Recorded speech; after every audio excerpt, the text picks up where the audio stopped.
မိတ်ဆွေတို့ဒီလားကဘာပေါ်မှာအကြီးဆုံးဝေဝန်ကဘာလို့လဲဆိုတာဟုတ်ပါတယ်သူကတော့အာတစ်ဇဝန်းရဲ့ဘယင်လို့တင်စားရတဲ့ပိုလာဘဲကြီးတွေပါမယ်ဒါပေမဲ့ဒီကောင်ကြီးတွေအကြောင်းမှာလူအများစုလုံးဝမသိသေးတဲ့အံ့ဩစရာအချက်တွေရှိနေတယ်ဗျာ ပထမဆုံးတစ်ချက်ကတော့မြင်နေရတဲ့အဖြူရောင်အမွှေးတွေအကြောင်းပါတကယ်တော့ပိုလာဘယ်တွေရဲ့အမွှေးကအဖြူရောင်မဟုတ်ဘူးဆိုရင်မိတ်ဆွေတို့ယုံမလား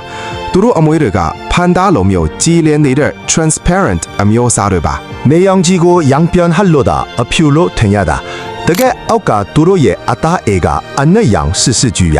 ဒါတင်မကတဲ့ဘူးနော်သူတို့ကတကောင်တဲ့တင်ကီလို900ကျော်အထိလေးပြီးလူတယောက်ထက်3ဆလောက်ပိုကြီးပါတယ်ပြီးတော့သူတို့က super ဆွဲမတဲ့ဗျတခါကူးရင်ကီလိုမီတာ100ကျော်အထိနာမနာတန်ကူးနိုင်စွမ်းရှိတာ